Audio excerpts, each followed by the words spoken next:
Okay, in this video I'm going to go through the usual questions in Chapter 4 that students have on the section exercises. I'm going to have to go through this today with a camera. We're not going to do this digitally here because I need to show you some measurements and things like that with a ruler. So we're going to look. The video is going to look a little different, but still should be the same thing. So you can look back at the video description, and you should see in there I'll also split up the different sections.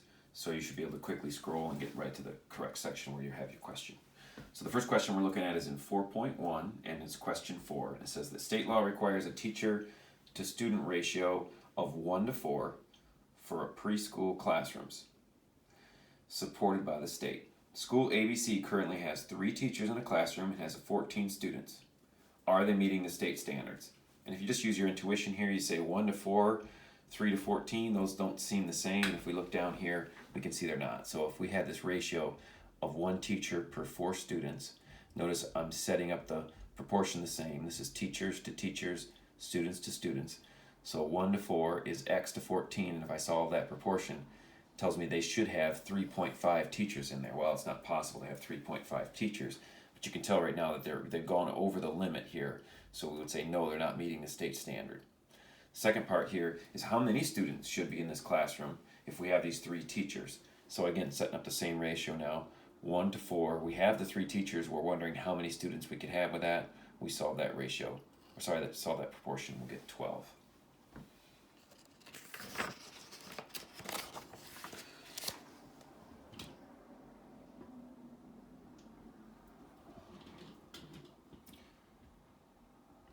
All right, next question we're looking at in 4.1 is question 11, and this is deciding which is a better buy.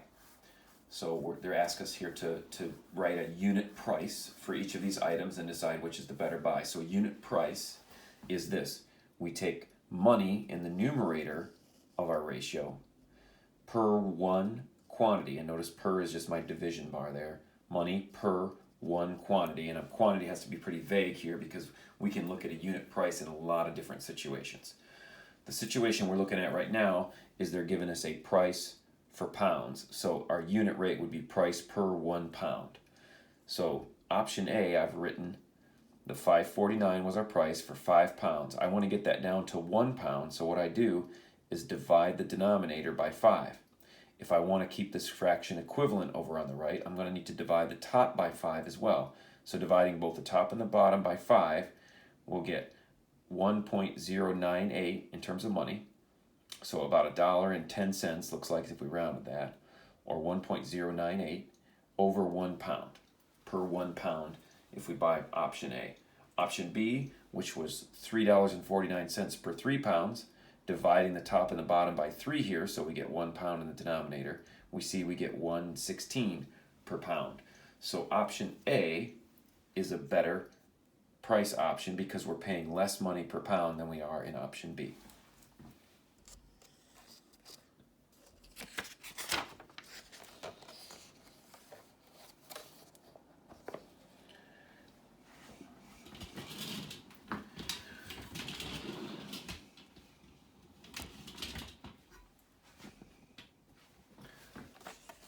Okay, next thing we're looking at here is the home project, 4.1 home project. Starting off here with the first part of that, which is Derek Jeter's batting average in 1997. So notice I came up here and marked 1997. The other one we're going to look at is 2006. So we go across there. We try to find the batting average here, and what we do is we take the hits divided by at-bats. So in 1997, he had 190 hits for 654 at-bats, which gives him a batting average of .291. For some reason in baseball, they always give 3 digits after the decimal for batting average. If we look at his batting average in 2006, he had 214 hits for 623 at-bats with a batting average then of .343.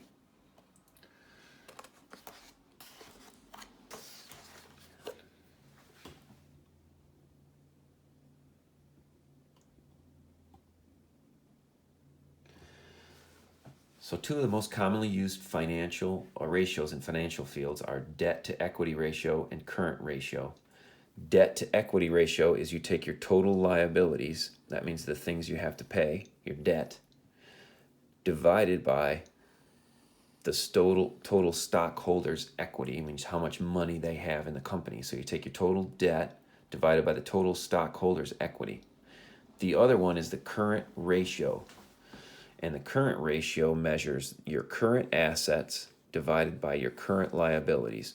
So these are two commonly used ratios to determine the financial health of a company. And so over here on their balance sheet here, we've got a balance sheet from the Kellogg Company. And we're going to calculate down here the debt to equity ratio for the quarter ending 12/28/2013. So here we are at 12/28/2013.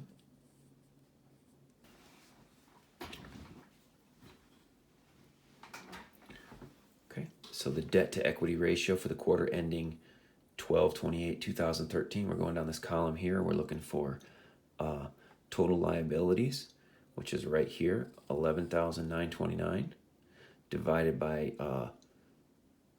stockholders' equity, which is 3,545. We get a debt to equity ratio of 3.37.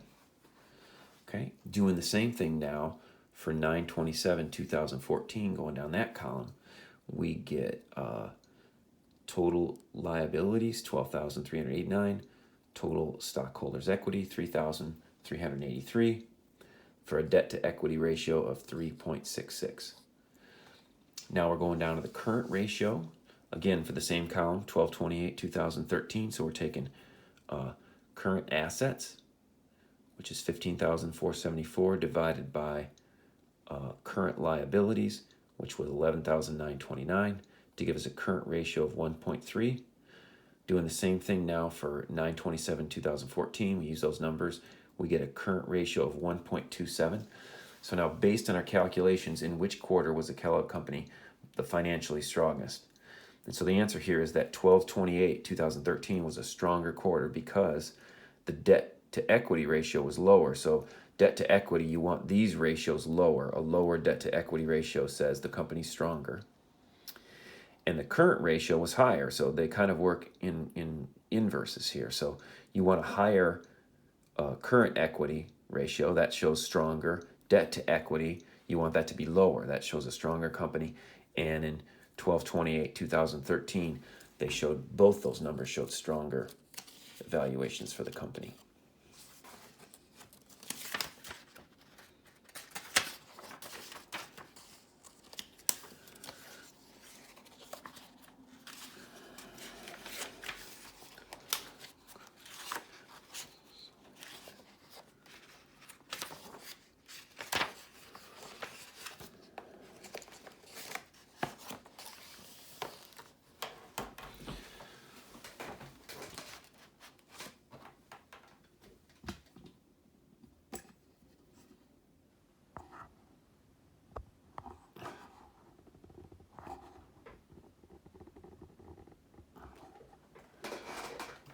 Going on to 4.2 now. Questions 18 and 20. Usually I answer questions somewhere in here, 17 through 20. So I'm picking 18 and 20 here. And so we're asked to solve this proportion, but notice down in this denominator of this proportion, there are two terms. So I just have to be careful. I'm going to use cross multiplication just like I did before. If I look at this diagonal, 6 times 7. If I look at this diagonal here, though, I want to take 9 and not just times part of these two terms. I want to multiply by both of them. So I write the 9 out front of a set of parentheses. Then I'm going to go through and distribute the 9.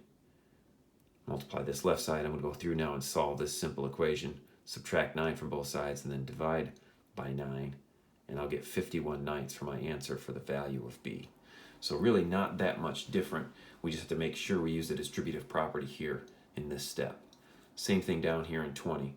This diagonal is pretty easy. 4 times n, that gives us this one. When I look at this cross product here, 7 times n plus 2, again, I want to make sure I multiply 7 times both of those terms. So I set them up in parentheses, distribute the 7. When I work my way through there, I get this final answer then of negative 14/3.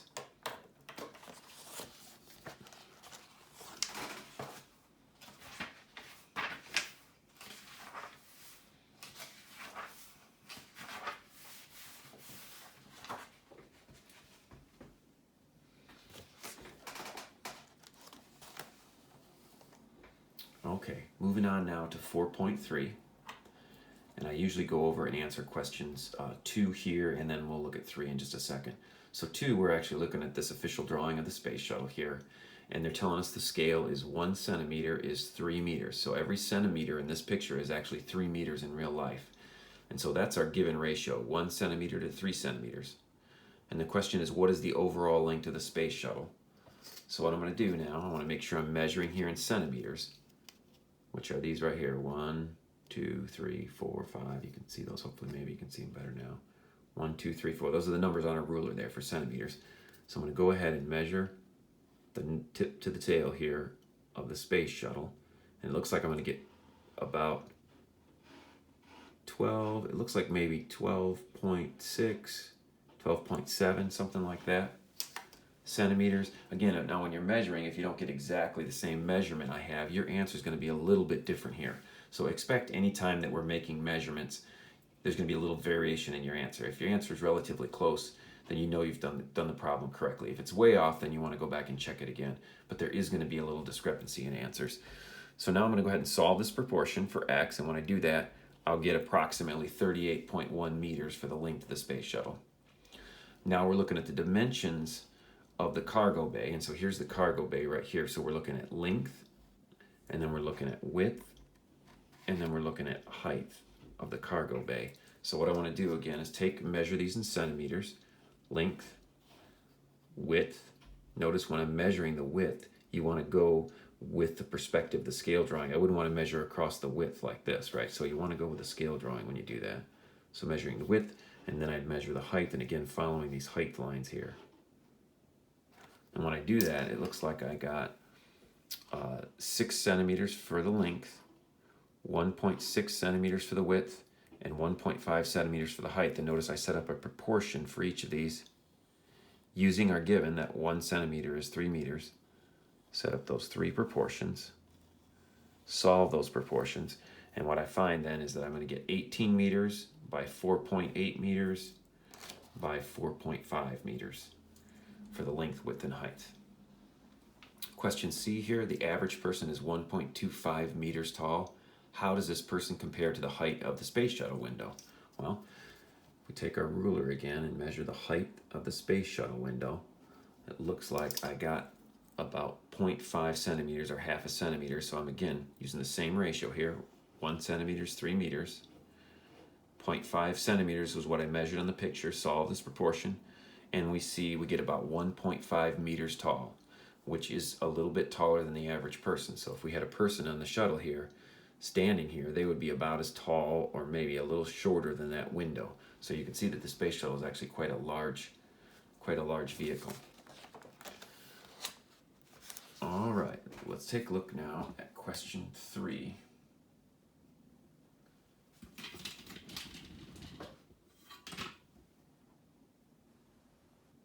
In 4.3. So we're asked to get the dimensions of this museum house floor plan. So we've got this museum house floor plan here, and it says, what are the actual dimensions of the kitchen located in the northeast corner? Well, here's our compass, northeast corner. So here's the kitchen. So let's look at this scale for a second, because this is a big time saver I can show you right now. The scale is that 1 inch is 16 feet. So if we looked at our ruler with an inch on here, that means every inch would be 16 feet. Well, this corresponds or goes along nicely with our measurements on the ruler, because notice these smaller tick marks we've learned, those are all a 16th of an inch. Well, if the whole 1 inch is 16 feet, that means each of these 16ths is actually 1 foot. So as I'm going to measure with the scale 1 inch equals 16 feet, I don't actually have to use proportions to make this conversion. I can just count the feet by counting the 16ths. So when I go to measure this northeast corner, it looks like this is the bathroom right here, so you want to be careful of that. Well, right here is where the wall is going to start, and right here is where the wall will end. So as I'm measuring across there, what I'm going to do is I'm going to count 16ths. Notice every one of those tick marks is a foot. So if I go to 1 inch, then I'm already at 16 feet right there. So I'd say 16, 17, 18, 19 feet across. And that's where I get the 19 feet across here. Then measuring down, same thing.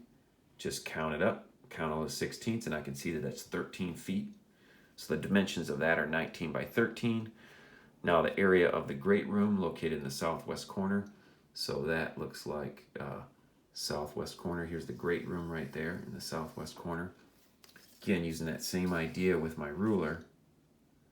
It looks like maybe from here to here.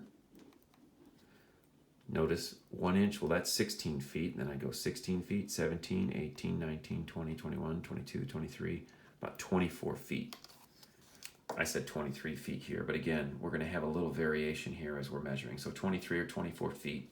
When I measured the width then, that's 17 feet. To find the area, I multiply those two dimensions to get 391 square feet. Again, if your answer is a little different than mine because our measurements were a little different, that's fine.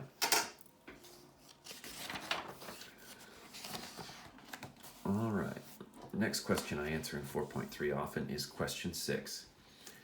And it says in question 6, there are 16,500 students on GRCC's campus. A pollster from a student marketing class found that 130 out of 225 students are part-time students. From this, approximately how many students at GRCC are part-time students? So what we always want to do when we're solving these proportions is start out by writing our given proportion here. And notice this was the survey that we took, was 130 part-time students for a total out of a total of 225 surveyed. So if this is part-time and total surveyed, we want to make sure these dimensions over here are the same or match up. So we want to have part-time students in the top, which we don't know, that's X, so that's our unknown. But the total surveyed is going to correspond to the total people on campus, which is 16,500. So we set our proportion up like this, go ahead and solve that proportion. We'll find that 9,533 part-time students, and that's approximately. So I should put a little approximately sign on there. When we do a sample or survey like this, it's never perfect, but it does get us relatively close. So we always want to put an approximation sign on there. All right, question 10, I often do. So suppose you're told to take 0.4 units per kilogram per day of insulin in 3 divided doses. So this is the amount that we're going to take based on our weight, but we're going to divide it into 3 doses to control diabetes. Part A is if 1 kilogram is 2.2 pounds and we weigh 148 pounds, how many kilograms is that? So we want to set this up, our given 1 kilogram over 2.2 is X kilograms over 148. Solve that proportion, we'll find that we're 67.3 kilograms. All right, part B, calculate the number of units we need to take. Well, we're supposed to take 0.4 per kilogram. That's the total amount here. So I write that down, 0.4 units per 1 kilogram is X units for our weight now, which is 67.3. We go ahead and solve that. We're going to get a large number, larger than this. Remember, that's almost 27, but remember, we're supposed to divide that 27. I think it's 26.87 or 26.97 or something like that, but approximately 27. But we got to take that in 3 divided doses. So we take that 27 and divide it by 3 to come up with 9 units per dose, 3 times per day. All right, question 11. Sarah will be started on intranasal Versed for seizures. Recommended dose is 0.2 milligrams per kilogram per dose. Sarah weighs 16.7 kilograms. Calculate the appropriate dose.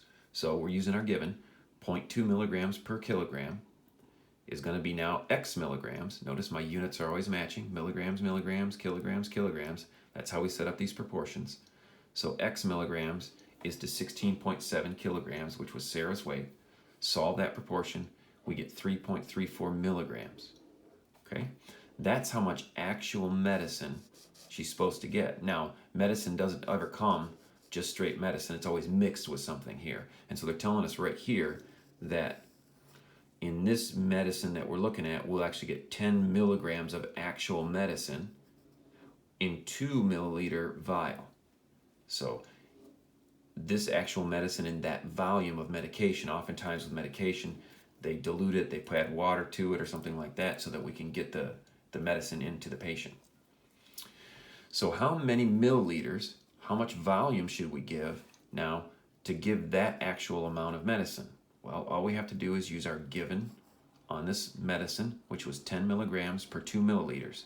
We want to give 3.34 milligrams. So we set the proportion up here.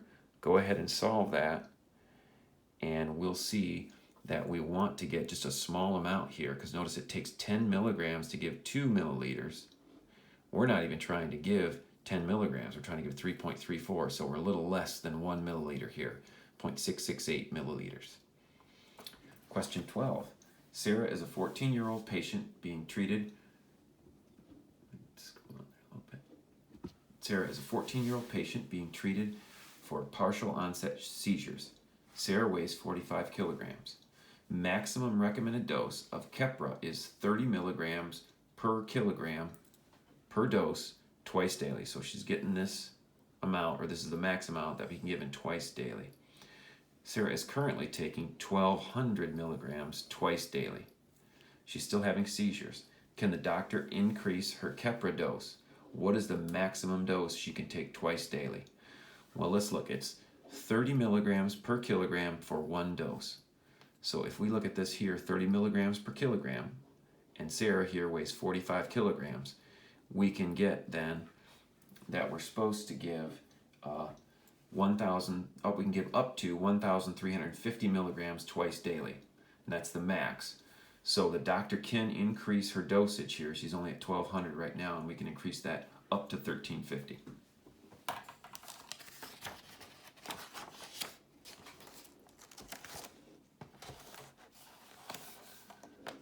Okay, question 13. This is a common sampling technique when they're trying to estimate wildlife populations. And so here's our proportion, where S is the number of animals that are tagged in the second sample. So they take two samples here. Second sample is S. Lowercase n is the total number of animals caught in the second sample. So this is the total number of animals caught. This is the number of them that have tags. S is the number of those that have tags. Over here, T is the total number of animals caught and tagged in the first sample. So they catch a bunch of animals, tag them, release them again, recapture them. And that's where these S and N comes on, the recapture. T is the first time we catch them and tag them. N is the total population of animals in this habitat. And so here we're looking at carp in Higgins Lake. That's what they're saying. And they tell us that the first sample we catch 175 carp. So that's the total we catch there. And so that's T right there. Total number we catch and tag the first time. Then we put all the carp back in the pond. Then we come back a month later and catch them again. This time we catch 300 carp in our sample. And that is N right down here, the number that we catch the second time. That's 300. Of that 300 we catch, 21 of them have tags. So 21 is going to go in that little S there, and you can see I've entered this information, 21 over 300, 175 over capital N, solve that proportion, and we find that the estimated population of carp in this lake is about 2,500. And let's say, let's change that to an approximation again, because the sample is not perfect here. It's a great way to estimate, but it's not perfect. Okay, next question I usually talk about when we go through 4.3 is question 14. And so we're ordering this physician's order here. Ceflor, this is the actual brand name of the medication. This is the type of medication, which is cefaclor. 100 milligrams PO, which means orally. PO is orally. Q8H, which means every 8 hours, is ordered for a child weighing 32 pounds. The recommended dose is 20 to 40. So that's quite a range. That's double the range there. Can anywhere from 20 to 40 milligrams per kilogram per day, divided up every 8 hours. So we're going to try to tackle this kind of one step at a time. Part A, if 1 kilogram is 2.2 pounds, what is the child's weight in kilograms? So we're taking this 32 pounds, converting it into kilograms. Again, notice our units and our proportion always match. 1 kg, x kg. 2.2 pounds, 32 pounds. Solve that. We find out that this patient weighs 14.55 kilograms. Now we want to set up another proportion to see what the medical dose should be here, what the dosage should be. So the first one is we could give anywhere from 20 to 40. So I set one up for 20 here. So 20 milligrams per day. So here it is, 20 milligrams per 1 kilogram. Our patient here, our child, weighs 14.55 kilograms. We're looking for how many milligrams that is. So we solve this proportion, and we see that the low end of this at 20 milligrams can be 291. Now we can set up another proportion, same thing, except in having 20 milligrams in here, we're going to have the maximum, which is 40. Solve that proportion, we get 582. Now, notice one thing that's really nice about these numbers is if we get the minimum at 20, we do all this math to get the minimum at 20, we come up with 291. Well, at 40 milligrams per day, it's going to be twice that. So all you can do is take this 291 and double it to get the maximum of 582. So here's what we've got is this range now, anywhere from 291 milligrams up to 582 milligrams per 24-hour period. Now, see, the 24-hour dose range needs to be administered every 8 hours. So if it gets administered every 8 hours, I said, all right, well, we'll take 24 hours, divide it by 8, and we're going to come up with, we need to give 3 doses. So 3 doses have to come up to 291, or 3 doses have to come up to 582. So all we do is take this 291 divided by 3, and we'll see that we'll get, at the minimum here, at the low end of things, 97 milligrams per dose. Divide this one by 3, and you'll see we'll get 194 milligrams per dose. So now that's the actual medicine. Again, all these dosage calculations. First thing we got to do is find out how much actual what weight of medicine we have to give. It's always based on a weight here, milligrams. And then we got to now figure out how much medicine to give to administer 97 milligrams, or how much medicine to give to administer 194 milligrams. So this stuff comes in this liquid, and it tells you right here underneath the label that there's 125 milligrams of actual medicine in 5 milliliters of this brand of medicine. So this thing is an oral suspension, so it's probably in a liquid form. So in this liquid, there's 125 milligrams of actual medicine every 5 milliliters of the medicine. Sorry, let me say that again. There's 125 milligrams of actual drug in 5 milliliters of this medicine. So we use that, 125 milligrams per 5 milliliters. That's our drug concentration there. We're trying to give 97 milligrams. How many milliliters is that? So again, matching my units up in the proportion, solve that proportion, we get 3.88 milliliters. If we doubled that, we would get 7.76 milliliters. It's really nice that one was twice the other. If it wasn't twice the other, we'd have to go solve another proportion here. So here's the actual medicine we would give to give 97 milligrams of actual drug. Here's the medicine we would give to give 194 milligrams of the actual drug.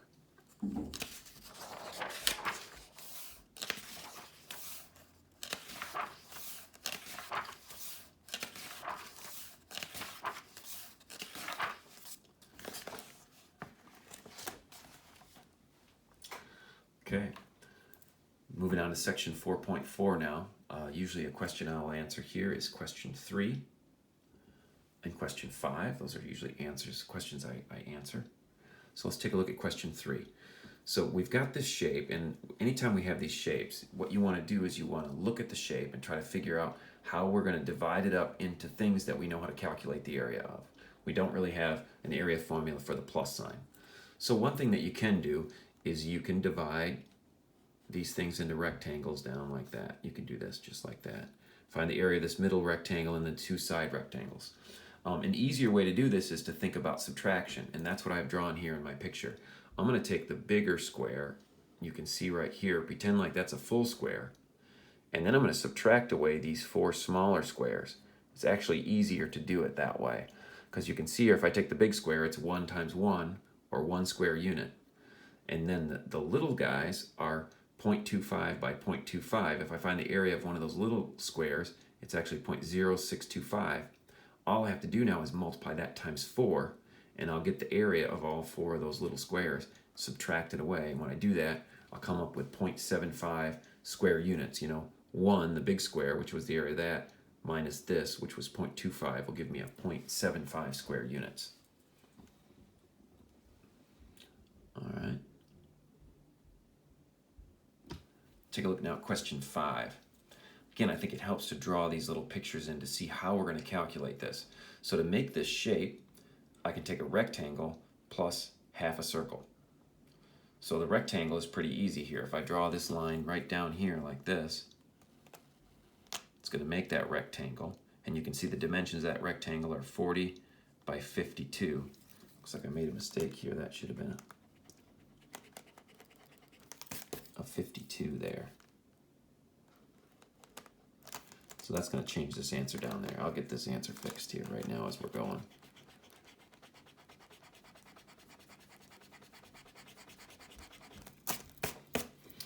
Okay, so when I get the area of that rectangle, I'm going to take 40 times 52, and that gives me 2,080. Okay, now let's look at half of this circle.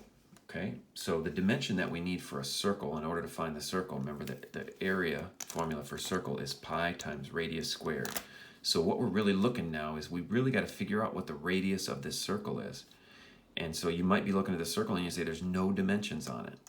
But remember, if this circle kind of touches both sides of this rectangle here, that means the overall diameter of this circle has to match this other side of the rectangle. So that means this overall diameter here is 40.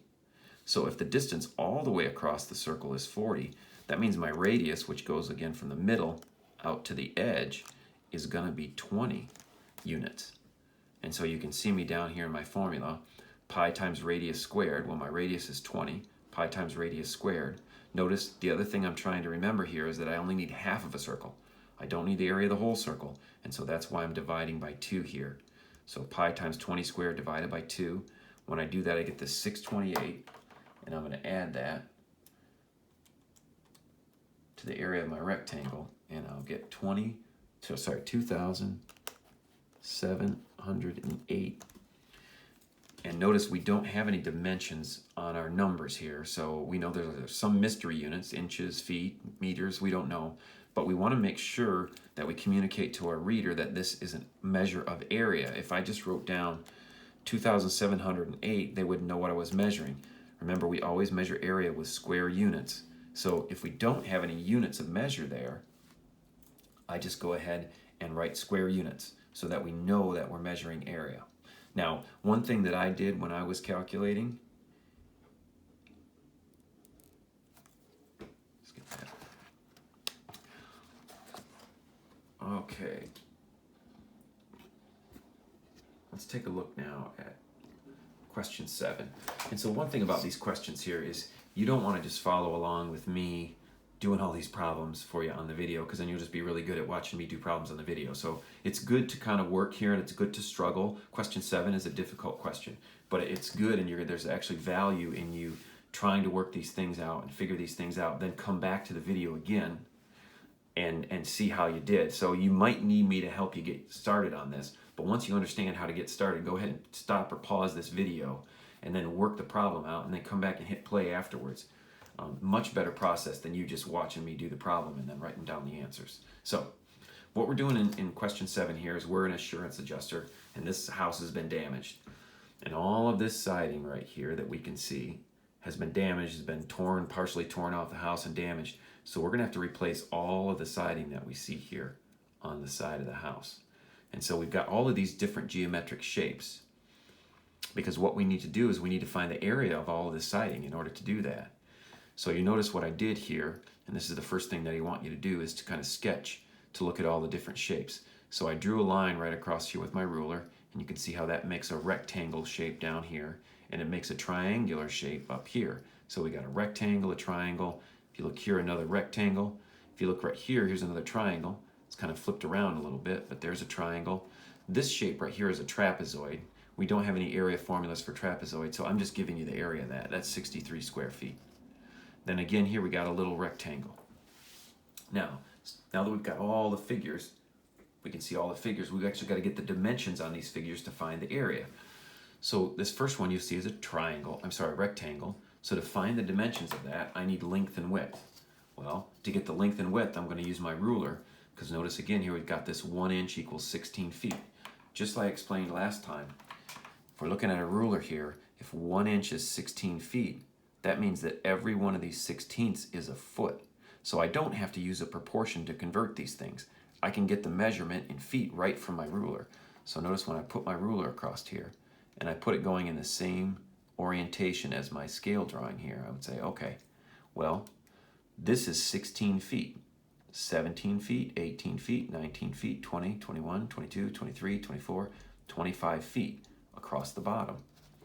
I can do the same thing now. Take my ruler, measure up here, count out those little 16ths, and I notice then that there's 15 of them. It's 1 short of an inch, so there'll be 15 feet there. So now I have the dimensions of that rectangle, 25 by 15. Multiply them together to get the area. So the area of that rectangle is 390 square feet. You'll notice that's what I put the little 2 up there, feet square, that's square feet. If we're looking at this triangle, the information I need to find the area of a triangle is base and height. Well, the base is the bottom.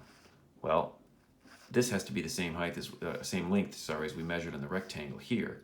So this is also going to be 25 feet across there. The height, I'm not going to measure the height on the angle of the roof like this. That's not how I measure and see how tall this thing is. I got to be perpendicular to it or meet at a 90-degree angle. So I take my ruler, place it this way, measure straight up, and I count out and see that this is 19 feet. Then I use the formula for a triangle. Area equals 1/2 base times height. Base was 25, height was 19. We come up with an area of 247 square feet. All right, this is a good place for you to stop now and see if you can work some of these things out. Find the area of this rectangle. This triangle, notice, we got to measure the height here. So this would be the base, this would be the height. The reason we got to choose those is because base and height have to meet at a 90-degree angle or perpendicular to one another. So find the area of that guy and find the area of that rectangle and see when you get done if they match the areas I have here. They may not be exact, but they'll be pretty close. Okay, once we get that, what we're going to do is we're going to add all of these areas up, and then we're going to subtract out the windows and the doors because we're not going to side over the windows and the doors. I give you the area of the windows and doors in here so we don't have to calculate that. So you subtract that away. When you get done, you should be close to around 866 square feet. Probably within 50 square feet of my answer, either larger or smaller. Okay, and then part D, we are going to calculate the cost to remove the siding, which is 0.6 or 65 cents per square foot. Take that times the 866. We see it's going to cost about $5.62 to remove the siding, and then vinyl siding ranges from $2 to $7 per square foot. The stuff we're putting on is mid-quality, so it's $4 per square foot. So what we're going to do is take again our square footage here, 866 times the 4, and then we'll come up with how much it's going to cost for the siding, which was $3,464. Add that to the removal to come up with a grand total for this insurance adjustment for $4,026.90. Something relatively close to that in case your measurements were a little different than mine.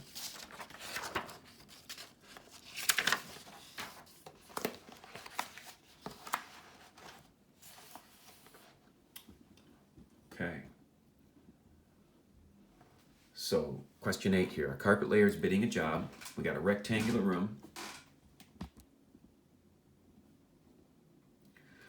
We've got a rectangular, a carpet layer is bidding a job, and we've got a rectangular room, and he's misplaced the paper that has the room dimensions. But he knows that the perimeter is 52 feet, so that's the distance all the way around the rectangular room.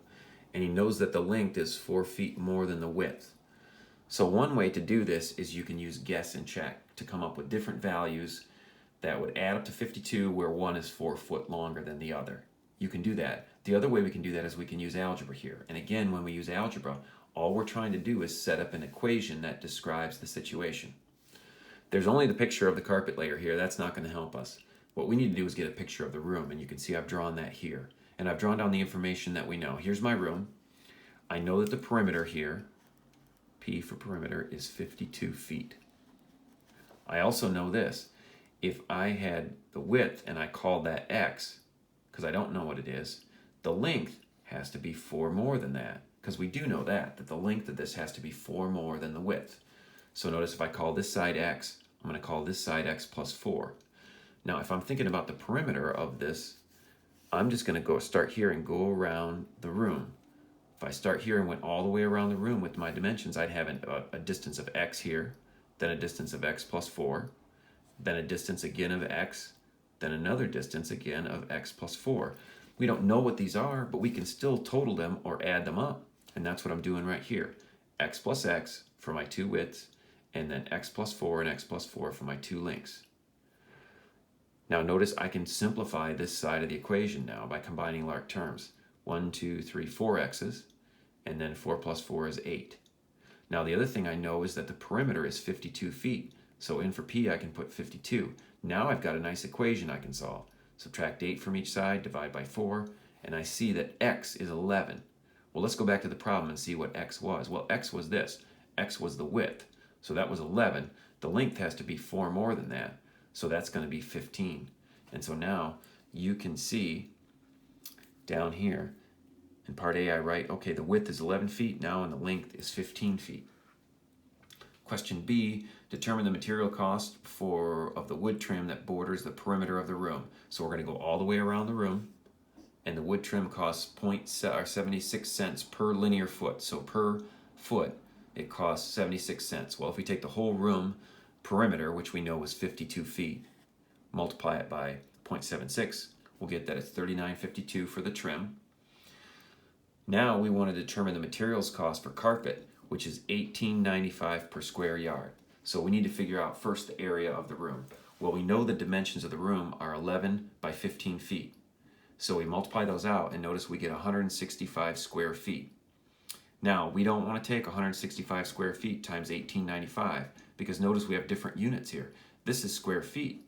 This says carpet is square yards. Those are different things. So what we want to do is we want to take a closer look at 1 square yard here. Well, 1 square yard means it's going to be 3 feet by 3 feet, or a total of 9 square feet. So 9 square feet is equal to 1 square yard. So what we want to do is we want to take this 165 and divide it by 9 to turn it into square yards. So I take 165 divided by 9, I get this, 18.33 square yards. Now I take that 18.33 times 18.95 to come up with a carpet cost of $347.42 for materials there. Part D now, if the carpet layer usually works for $35 per hour and estimates it's going to take 6.5 hours to do the job, how much money should he bid for the entire job? Well, we want to take first, we want to take his labor cost, $35 an hour times 6.5. There's the labor cost. Here was the trim cost that was going to go around, $39.52. We figured out in part B. Here was the carpet cost, $347.42 from part C. Add that all up, we get $614.44.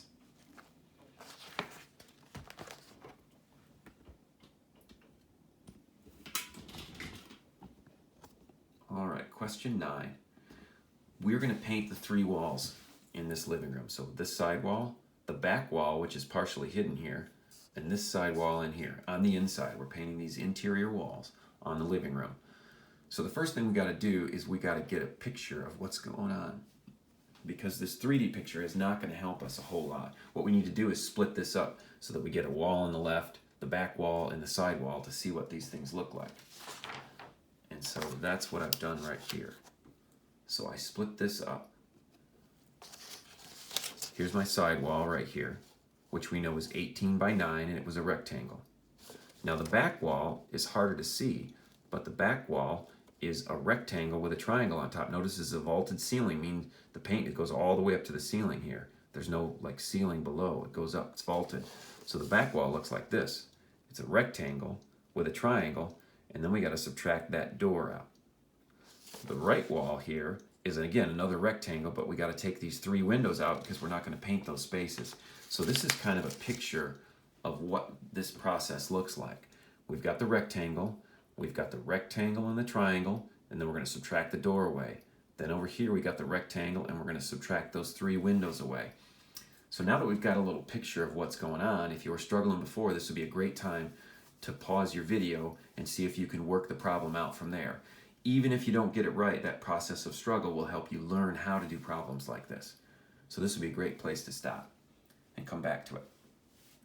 Okay, now that we're back to this, first wall is real easy. It's just a rectangle. The dimensions are right on there. It's 18 feet by 9 feet. Just multiply it out, we get 162. This triangle on the top and this rectangle are a little trickier.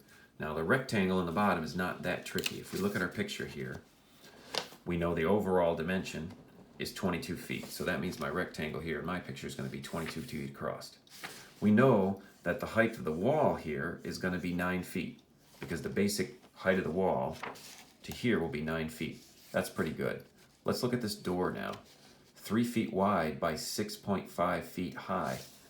We got to be careful there because 6 feet 6 inches is not 6.6 feet. It's 6.5 feet, remember? Because anytime we're converting between inches and feet, we're at base 12. So you got to be careful there. That's 6.5 feet. So I have 6.5 feet on my door. Let's talk about the height of this rectangle. The base of the rectangle is pretty easy to find. It has to be the same as the base of my the base of the triangle has to be the same as the base of my rectangle. So we know the base of the triangle is 22 feet. But this height of 5.5 feet, how did I get that? Well, let's go back to the picture and see.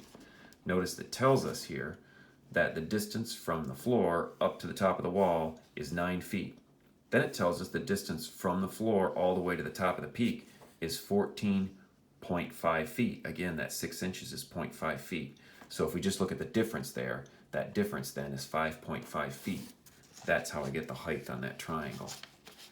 The right walls is not too difficult. It's 9 by 18 rectangle, and then we got 3 of these windows that are 2 feet by 4.5 feet. Again, it says 4 feet 6 inches, but we got to be careful with that. That's 4.5 feet. So let's look at this triangle formula for the back wall. So what I did is I said, hey, I got to find the area of the rectangle, area of the triangle, and then subtract out the door. And so here's the area of the rectangle, 9 times 22, 1/2 base times height for my triangle, and then length and width for my door rectangle there. So I come up with 198 for my rectangle, 60.5 for my triangle, and 19.5 for my door to give me 239 square feet for the back wall. The right wall, I'm going to take 9 times 18 for the area, and then I'm going to subtract 3 of those windows away. Notice they're all the same.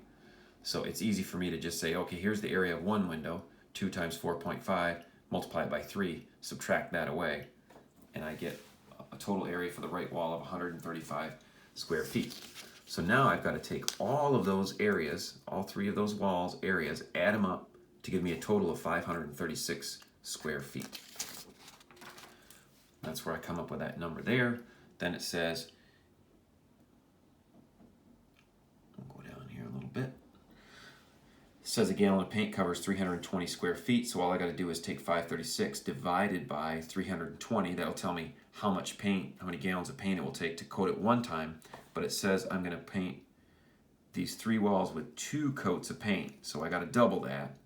So when I double that, I find that it's 3.35 gallons. Well, I'm not going to go and buy 3.35 gallons, so we're going to buy 4 gallons of paint at $35 a gallon. Will cost us $140.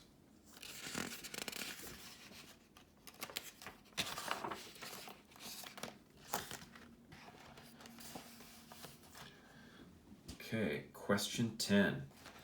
So we're going to approximate the volume of concrete that we need to pour all new sidewalks around this. I guess maybe part of a driveway here too. But any place that's dark gray here, we're going to pour concrete. And we need to figure out how much concrete to get for this project.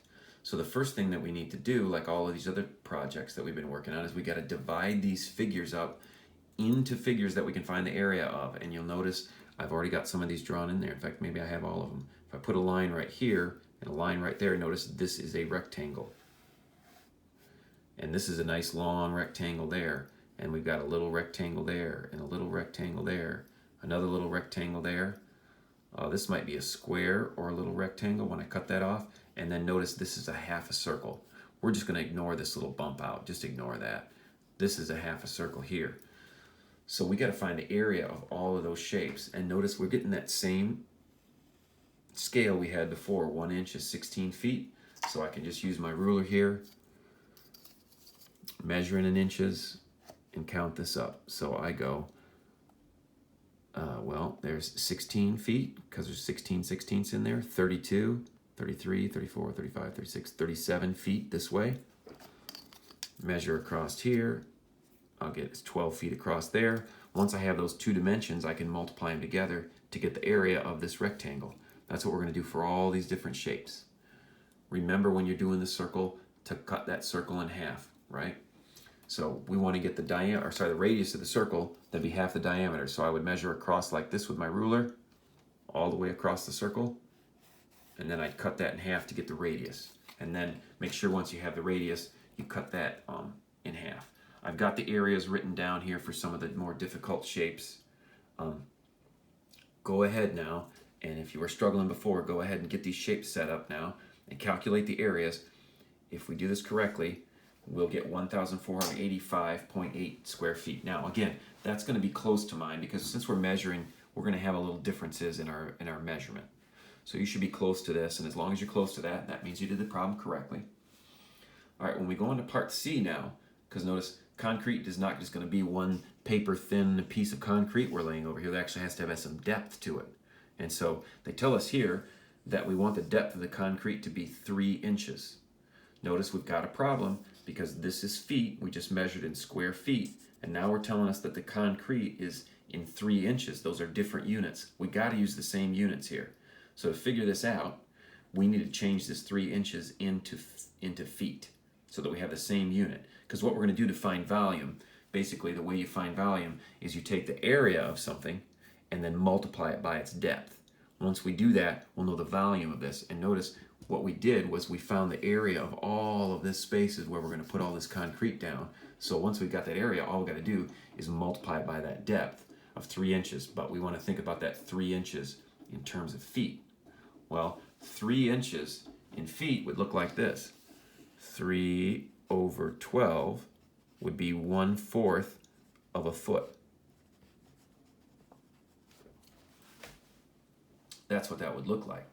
3 to 12 is 1/4. So I would want to take this 1485.8 and multiply by 1/4, and then we'll come up with this 371.4. Now cubic feet, this is a volume, so we need a feet to the 3rd power. You could write the word cubic feet down here or just feet cubed to represent that.